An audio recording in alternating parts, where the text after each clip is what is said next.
Well, good morning again, guys. It's about 6:45 out here on Monday morning, and the sun's finally starting to come up so I can get outside and do something. But it's now been 2 weeks since I did the video on conditioning your straw bales for planting sweet potatoes. So it's time to start. And I'll give you a little bit here. Let me pick this up and move it. You get a good idea that the straw bales are ready. Start seeing this. There's mushrooms growing out of my straw bales, which tells you you've got good straw bales. And they're all over the place in here. So, like that and over there. And you all know me. I don't know squat about mushrooms, so I'm doubting these are good to eat.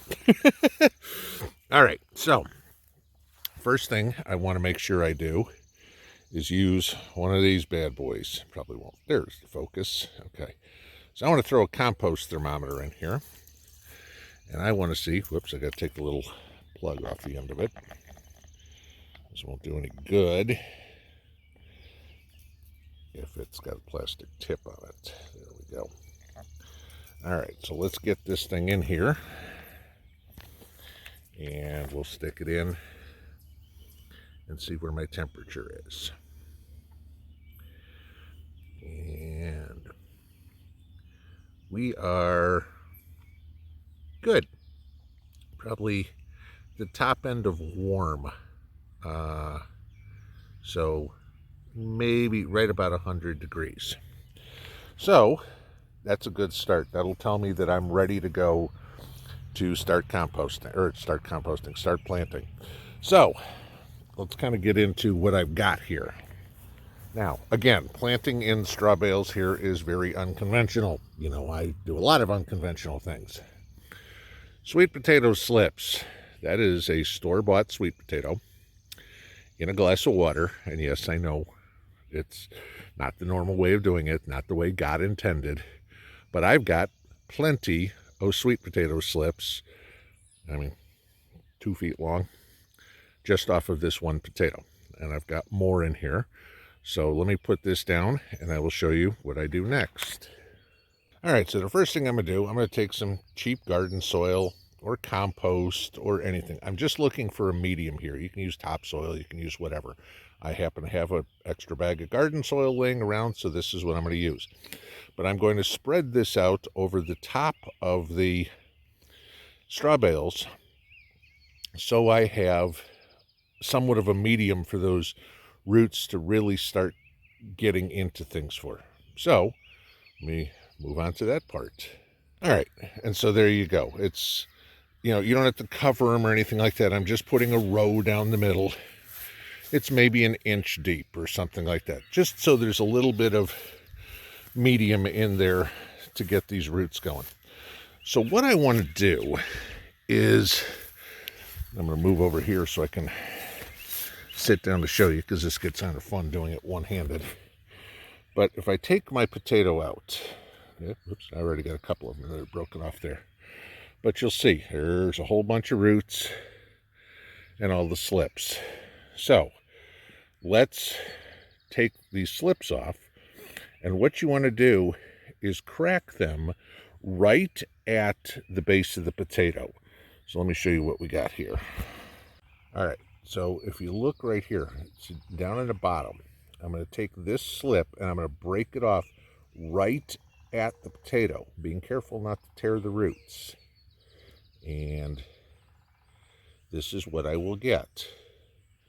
So there is a sweet potato slip. And they don't have to be huge. As long as you get the roots on them, you're okay. And that one I just destroyed. It was a tiny one, but there's no roots on it. I'll still try to stick it in, see if it roots. Okay. But I take another, this is a big one. This one should be real healthy. Yeah. There's going to be a really good plant. All right. And we'll just continue taking all these off, and I'll show you sticking them in the ground next. All right, so what I'm going to do is I'm going to put 2 of these into each straw bale. And I kind of want to dig into it a little bit with my fingers. And I want to get those roots down into the straw bale. And then I want to bring some of this dirt back so I can firm it in a little bit. It's not rocket science, okay? So just going to kind of, again, this is one of the ones where it's just got a teeny tiny root. We'll see what happens. But this is also another one of the reasons why you plant them cut side up, because now I can spread this out and I can get that down in there so it can start doing some of its rooting. All right. So there's the beginning of putting sweet potatoes in straw bales. Be right back. All right. So very simply here, then you get a row of sweet potatoes. Yes, there's actually one right there. And what I would suggest everybody do, of course, is have extras. I will take that same potato that I just got these slips off of, and I'll just continue to keep it in water, see if I can get some more slips to grow, and have extras just in case something happens, especially deer getting in here.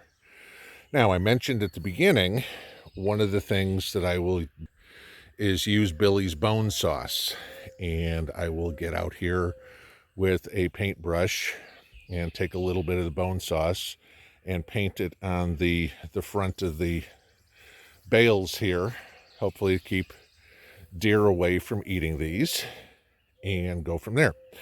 Sweet potatoes are pretty easy to grow like this because you've conditioned the bale. It's literally going to be growing in nothing but compost, okay? So make it very easy. Should have plenty of nitrogen in the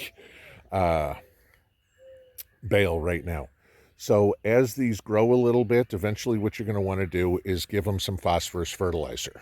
Whether you buy commercial stuff or whether you use some of the home remedies I've talked about, free stuff, either way.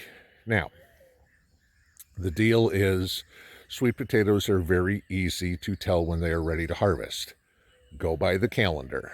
Today is May 16th. 120 to 125 days, and you come out and pick them.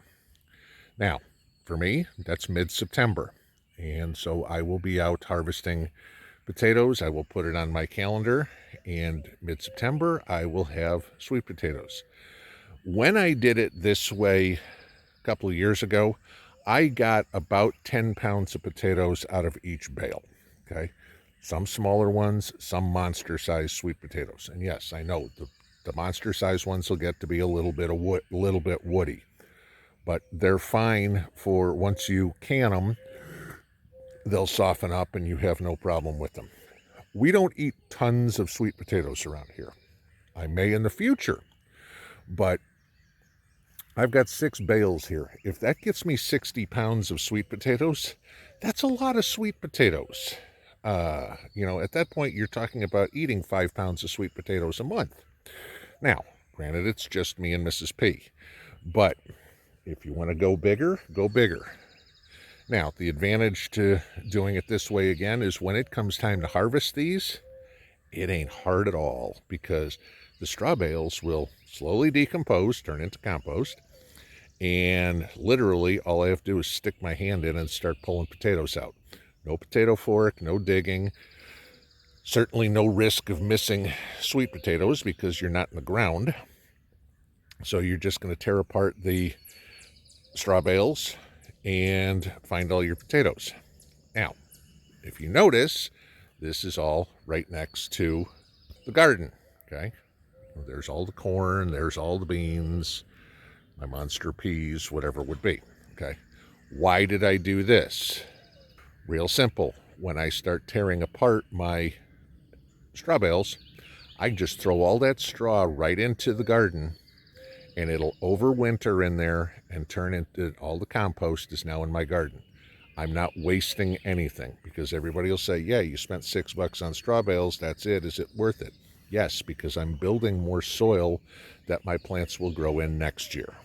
So there's planting sweet potatoes in straw bales. It's real easy. It's real efficient. And it's something the kids can do that they really can't screw up.